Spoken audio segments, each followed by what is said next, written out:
Tokyo, and I'm glad to be joined by Secretary Mike Preston. Even though we're traveling globally right now, we are following Arkansas sports, and want to congratulate Coach Musselman on his first win as a Razorback coach. Beyond that, we've been working very hard. Our focus this trip has been Japan. Yesterday we were in Osaka, today we're in Tokyo. This afternoon, or actually today, we'll have a series of meetings with different companies, prospects. In addition, I'll be speaking to the Japanese Business Federation, which will have over 20 large global companies that will be represented that have interest in doing business in the United States. And so this is a great opportunity to expand on our last trip to Japan and set the stage for increased interest and investment in Arkansas. There's been three goals to this trip. First of all is to support our existing companies that are located in Asia that are doing business in Arkansas. We met with companies that employ over 2,500 Arkansans currently. And our purpose of visiting with them is to build a relationship, to see how we can be helpful, to see if there's any expansion opportunities open in the future. The second goal is to support ongoing projects that have been announced but not yet completed, and particularly to support the good people of Forest City and Arkadelphia and Clark County in the two projects that have been pending but that have been delayed for various reasons, to make sure that we're doing everything that we can to support them and to remove any obstacles that might be in the way. We're encouraged by those meetings, even though these are uncertain times from a global trading perspective that makes decisions more difficult. The third purpose of the trip is for new opportunities, and we've visited totally with well over 25 companies that we've made presentations on behalf of Arkansas to these companies that are looking for expansion opportunities or for investment opportunities in the United States. And the more we can showcase Arkansas, then the better the potential for return to the state. And then finally, I wanted to mention the issue of trade. First of all, I'm very encouraged that both in my conversations within the administration, but also with the international partners, that we all sense that we're closer to a China trade deal than ever before that's going to be good for the United States. And what's happened as a result of the current negotiations is that there's a lot of uncertainty in the manufacturing sector. And so decisions are being put off pending the outcome of trade negotiations. And so we're optimistic about the opportunity for concluding a very favorable trade deal with the United States. Secondly, I'm very encouraged that Arkansas is well positioned to take advantage of the trading opportunities when a trade deal is reached. Part of it's because we've been here, and secondly, because Arkansas is just well positioned for investment opportunities, and we're a proven good environment for global investment. We also, while we're here, met with officials in terms of purchasing U.S. rice, particularly Arkansas rice. And I'm delighted that China has approved at least 4 Arkansas companies for rice purchases. In other words, they've met all of the technical requirements for purchases, and now it is a political decision as to when those purchases might start. My goal was to position Arkansas well, but whenever the political climate is favorable, Arkansas will be first in line. We've got great companies that produce incredible high-quality rice.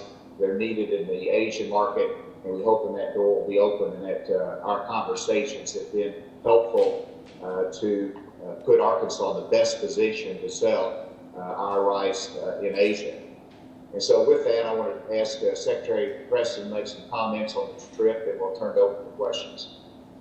Thank you, Governor, and good afternoon, and everyone back home, and good morning here. As soon as we wrap up, as the Governor said, we have a full day in Tokyo. We'll continue to push on with some of these meetings. It really is great to see a lot of our existing industry. Japan represents for foreign direct investment, more employees in the state of Arkansas than any other country that we do business with. So spending several days here has just been great to reaffirm that relationship that we have, talk to those existing industries, work with them on expansion opportunities, and then open the door to new projects. So this has been a fantastic time over here. We still have a busy day ahead of us. We're also been fortunate enough to, in China, to work on those existing projects that the Governor mentioned. We're pleased to join by Ray Dillon of Sun Paper, who came on the trip as well. He's not joined us in the Japan part, but he's focused on Sun Paper. It's nice to have business representatives from Arkansas join us periodically. Rajesh Shohani was with us in India.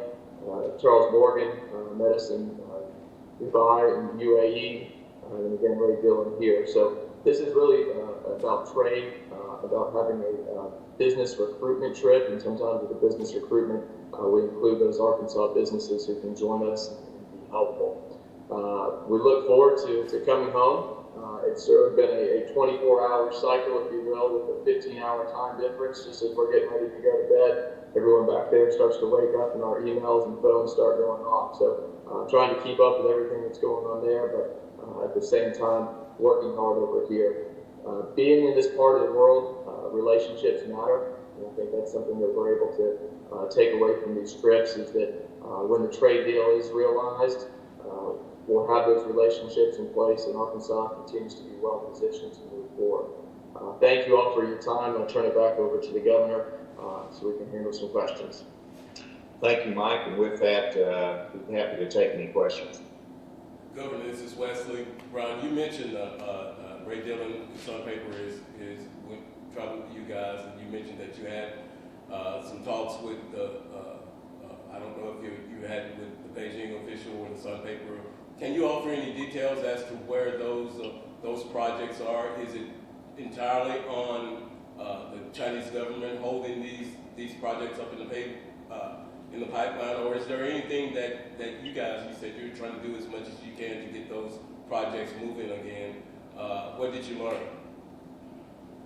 Well, the encouraging thing that I learned in regard to the projects is that despite the international disputes surrounding trade, the government of China is still forward-leaning in terms of encouraging their businesses to do investments. And so there's not any obstacle in terms of the government as it relates to the Sun Paper investment.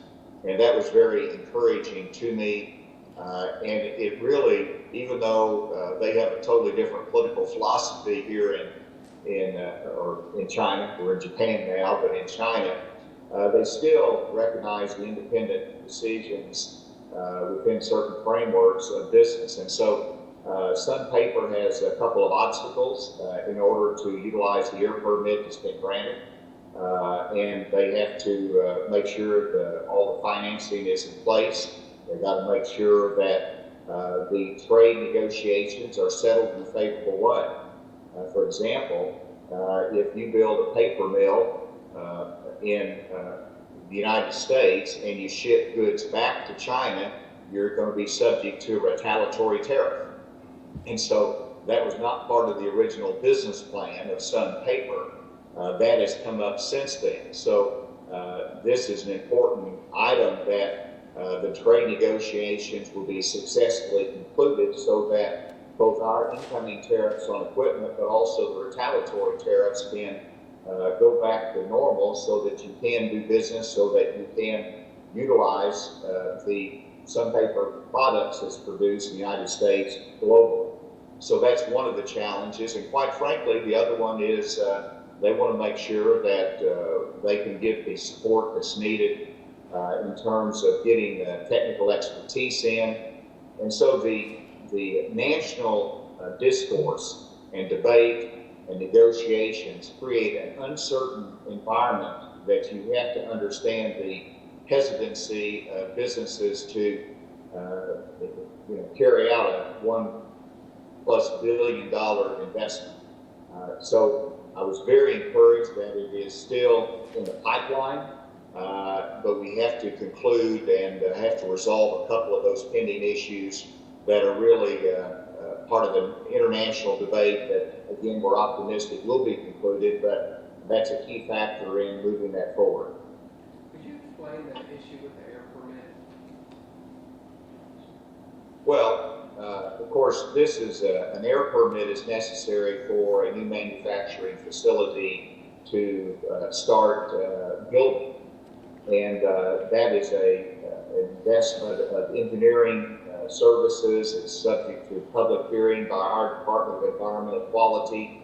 That is a very long process. It's very technical. It is very expensive. SunPaper invested in those engineering services and has the air permit that's been issued by Arkansas Department of Environmental Quality. And I might add that any party can appeal from that, any interested party within 30 days, and there was no appeal from that air permit. And so they're ready to go to the next step, which is more comprehensive engineering work for the actual construction of the plant. And so that's the next step. The ball is really in SunPaper's court now, since the state of Arkansas has done its job in issuing that permit.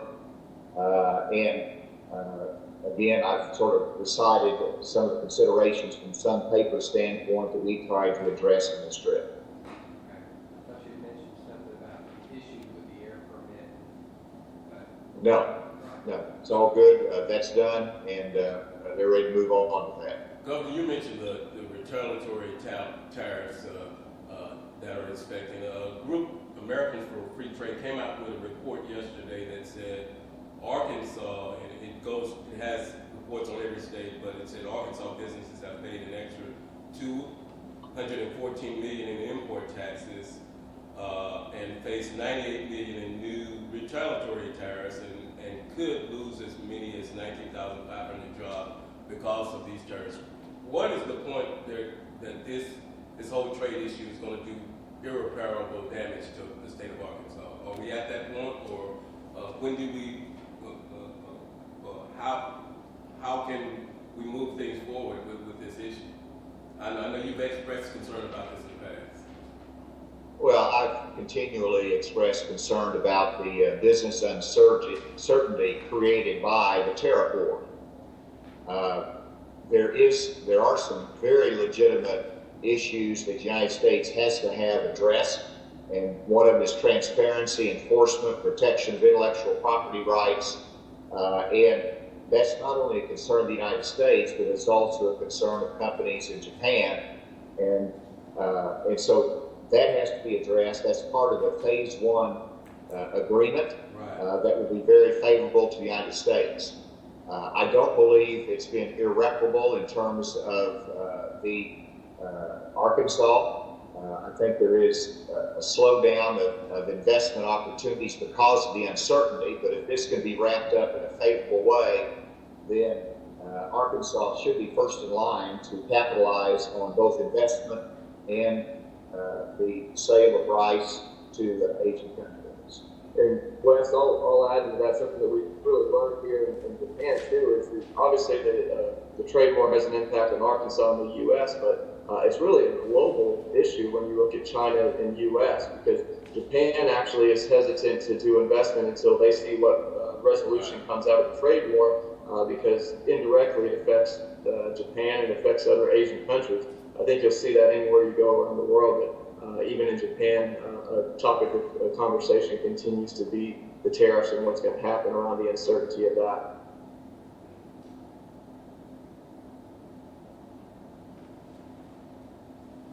How many, where have you guys been?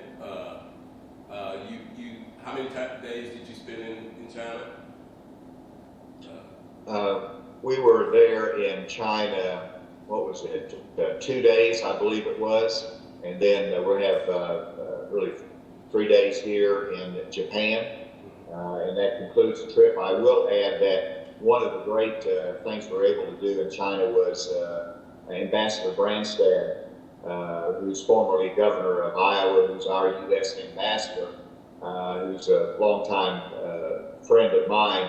He hosted a reception for all the, for myself and Secretary Preston, but also all of the Chinese companies that have invested in Arkansas as well as new prospects.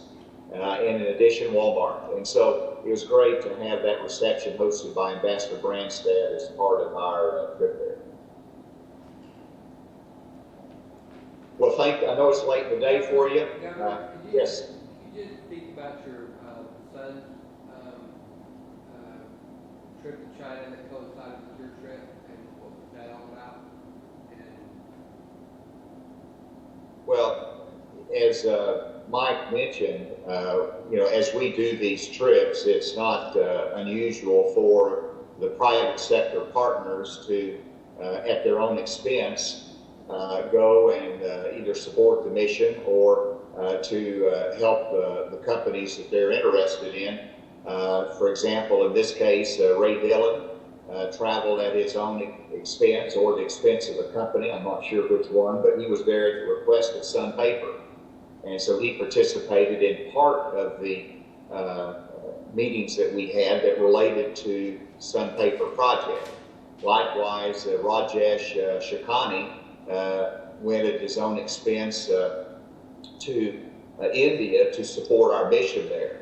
Likewise, Attorney Hutchinson, at his own expense, came here to China to support projects that are important to his client, but also very important to the state of Arkansas. He has a international immigration practice that is a little bit unique, and the visas for some of these international companies is a critical issue for them. So delighted to have that support that was paid for by the private companies and not a taxpayer's expense, and so he participated in at least one of the meetings there in China and part of the ambassador's reception.